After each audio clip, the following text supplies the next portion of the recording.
Count money, man. Stack riches. Try and told him I'm a beast, bud. What's up, gang? Welcome to the G.R.I.N.D. Simon Arias here. Get ready, it's a new day. What's up, gang? Thanks for joining us on another episode of the G.R.I.N.D. Get ready, it's a new day. And I want to talk about, this might not be for everybody, but this is going to be for people that need to attract talent into their place of employment or business. And then I want to give my input on why I like to work with the youth, why I like to work with young people, and some of the challenges and pros and cons of working with the youth. So with personal, I call it personal recruiting.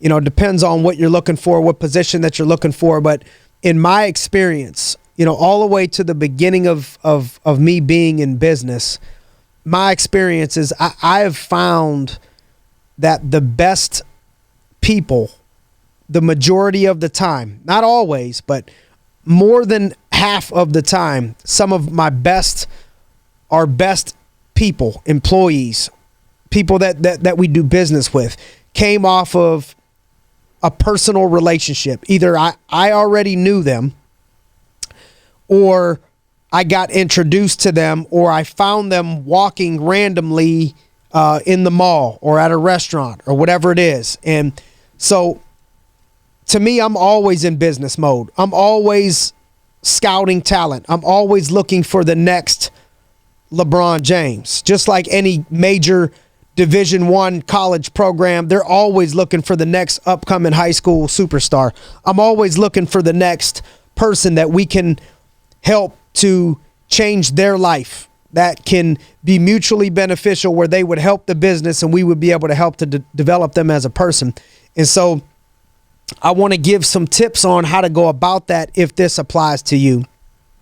And then I'm going to cover why I like working with young people. And if you're not doing this, why you should consider possibly, depending on the business, why you should work with the youth.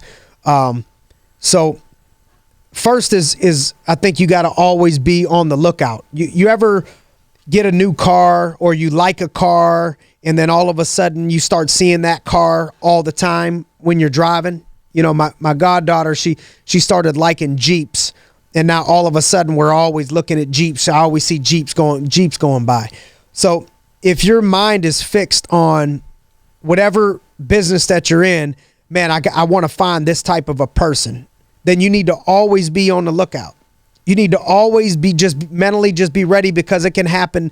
You could find that person at a sitting at the bar. You could find that person at the mall. You may bump into that person at a car wash, a cookout. You never know, but you got to be ready. And then when you find those people, if you're on the lookout, the reason why I think people, they may say, man, that girl would have been great for our business. They don't take shots. They don't even, because they're afraid of the person telling them no, or the way that they're going to look, or whatever. And so they miss out on changing somebody else's life with an opportunity. Especially now that I've always had the vision for what was going to happen, but now that we've already built up enough victories and wins and successes, it's almost feeling like you're coming to play for the Patriots or Alabama, or, you know, good programs where, not in an arrogant manner, but I'm thinking, you're lucky to come here. We're going to change your life.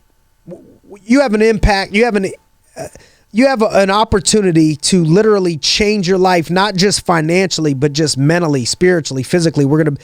So when I'm trying to attract talent, I'm looking at them and I'm thinking, I hope you're smart enough to get it and take advantage of it. I hope you can see it. And if you don't see it, I'm not mad.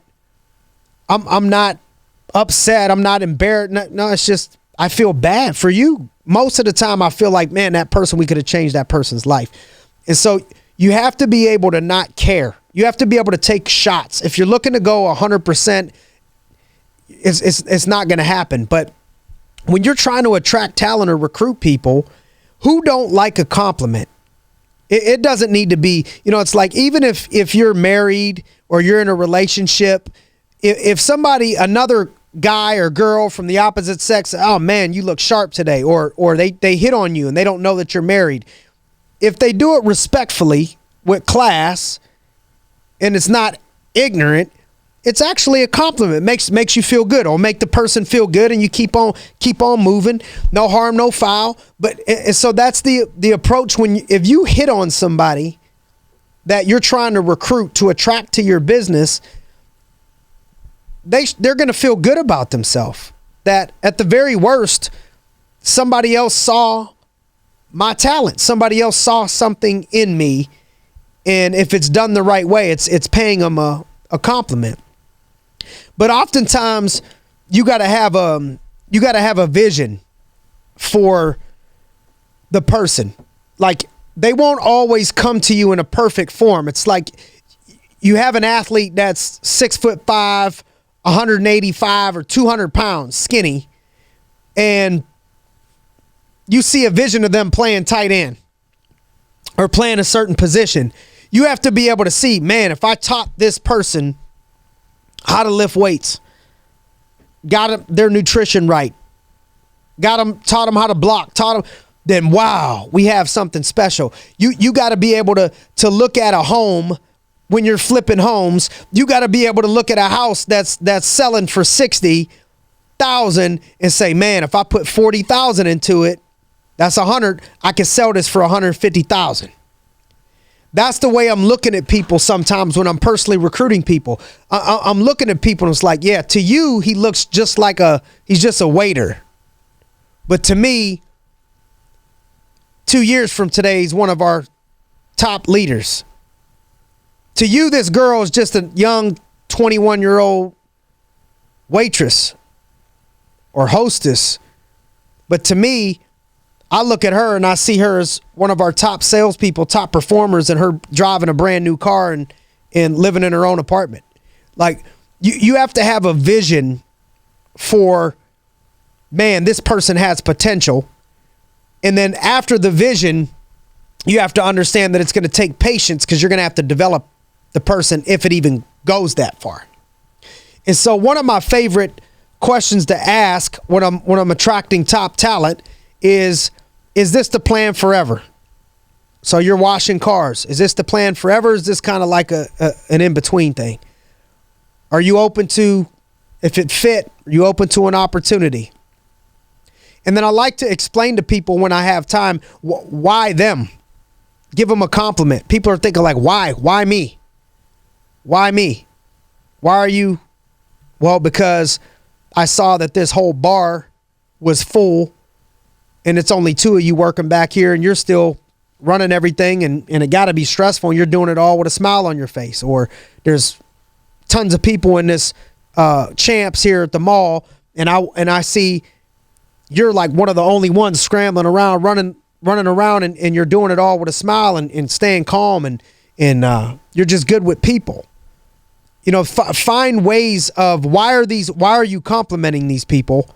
What makes them so good and so special, and let them know. And so those are just some small tips but I'll just tell you, I think that whatever position that you're looking to hire for, or whatever, you're going to find a lot of your best people because you get to watch them in their normal life. Like, looking at a resume, you don't know what a person's really like on a resume. But if I can watch you in your environment, if I could watch you play sports, or if I could watch you be a bartender, if I could watch you deal with me as a client, with a customer with shoes, or whatever it is, if I can watch you in your environment doing what it is that you do, I have a better chance of gauging if you're going to be successful, because I got to see how you are in real life.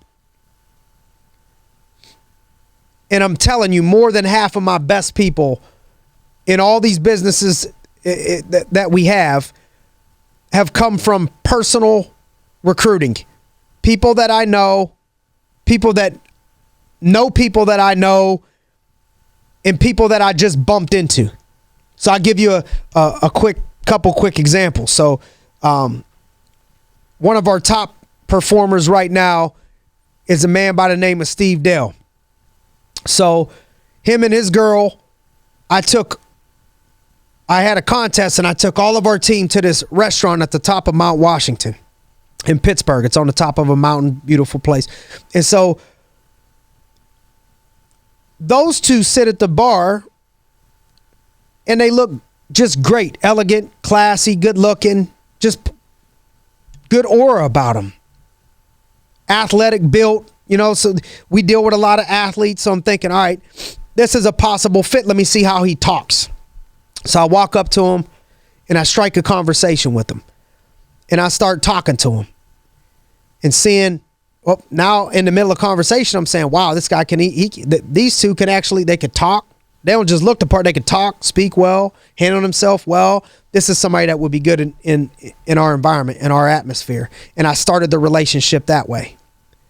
Started the conversation that way. And moral of the story is you have to start talking to people, trying. Like a lot of people would have just left that bar. That person was one of our number one top producers last year. Going to be on stage in the Bahamas at our company's convention. I met him at a bar at the top of Mount Washington at a nice restaurant. Most people would have just said bye and left. So many of our superstars, I found that way. I found a guy that's working with us now by the name of Keith James. Champs. Sold me a pair of shoes. Started talking to him about if he was open to doing something else, something different. We went from there. Most people just make transactions without the interaction. For every time I make a transaction, if the person is good, I'm looking for a possible interaction for where we can do business together. And so I just want to encourage you to build your business with personal recruiting. If I've seen any shortcut to the process of hiring good people, it's through the process of personal recruiting, through people that you know or bump into. Next thing is, why do I like dealing with the youth? I like dealing with the youth because they still have a coachable spirit. I like to still remain coachable. And most people that start to have some success in life, the older that they get, typically the less coachable that they get. They think they know it all, think they've seen it all, think they've done it all, think they've heard it all. And they don't want to listen anymore. Or they form bad habits. Not all the time, but a lot of the times. The youth is still open to coaching. This is where we can impact people to where they're a sponge and you can pour into them and they're ready to absorb everything that you're teaching without having these preconceived, oh, no, let me do it this way. How about I can do it that way? How about just open to coaching and somebody that you can mold and develop. They also have the time that's necessary to build something that's great.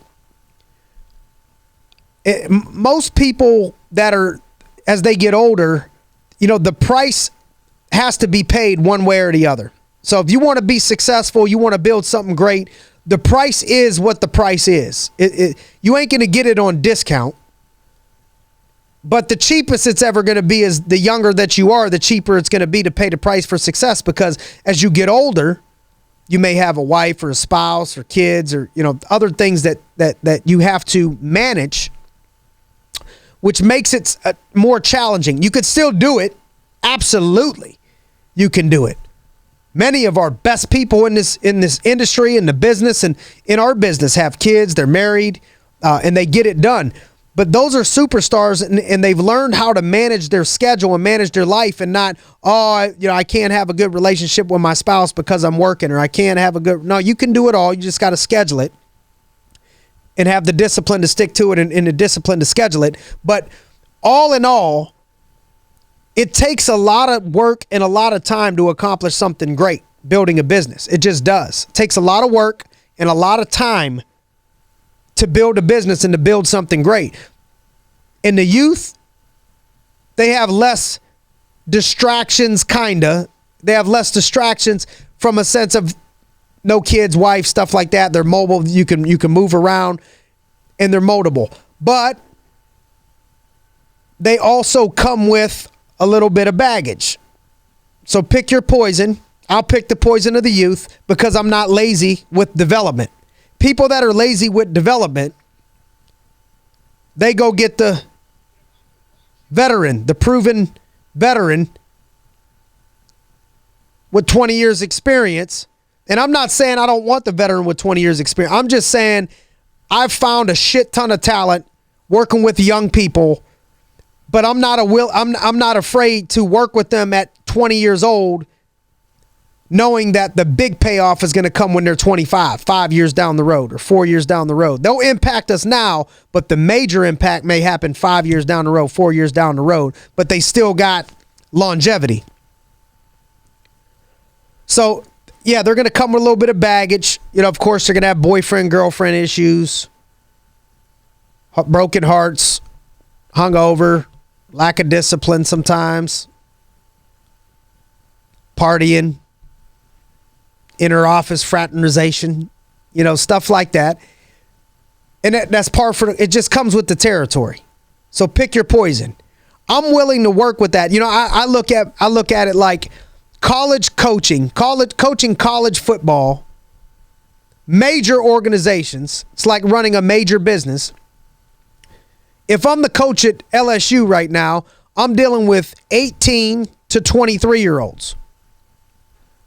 And they have to find a way to manage that and the egos and the success and everything else. And the kids ain't getting no older. They stay that age because people, they graduate, they go to the NFL, whatever. It's 18 to 23. And so they need somebody more mature to lead them, but the youth are the ones that can run 1,610-yard dashes for time, not the 50-year-old that's coaching them. And so we want to coach people that are in their athletic prime, that will be in their prime when I'm done developing them. And we have, if you start at 25 and you mentor them to 28, you have from 28 till however many years left that they can impact your business. But you have to be patient with them, which means you have to develop yourself. You have to remember what it was like to be that age, or at least try to trade places with them for a minute and be a little bit patient with them. But the youth bring that fire. The youth brings that energy. They got that go, go, go, go, go. I want to take over the world mentality. The army, the military, they build with the youth. Colleges, they build with the youth. You want to build with the youth typically, and mentor and develop those people depending on what business that you're in. And so those are some of the reasons why I like to work with the youth, and some of the ways that I continue to work with the youth is I just schedule time to develop them. I realize now I'm 36 years old. I can still relate to them and click with them and connect with them, and I always will. I will when I'm 50 or 60 years old. I want to be close enough to be able to relate and have fun and touch them, but still maintain a position of a leader. But I want to spend time, sit down and mentor these people consistently on a consistent basis. And you got to be willing to do the work to sit there and make an impact on their life, and the loyalty that will come from that is hard to duplicate. The sense of accomplishment and gratification that you'll feel from making an impact in their life is hard to duplicate. But like anything else that's great, it takes work. And so I just want to encourage you to go out there and stop waiting for people to come to you. Stop looking at these resumes. Go out there and hunt down the person. Go find the person that you want to fill your spot in your business. Go find them out there. They're out there. Go talk to them. Take shots. Next person up, if they don't do it, somebody else will. And then I want to encourage you to give the youth a shot and build with that youth. You just understand it comes with some baggage, comes with a little bit of development. Don't be lazy, because it'll pay dividends working with them young guns. All right. Thanks for joining us on another episode of the Grindcast. Get ready, it's a new day. Count money, man. Stack riches. Try and told him I'm a beast, bud.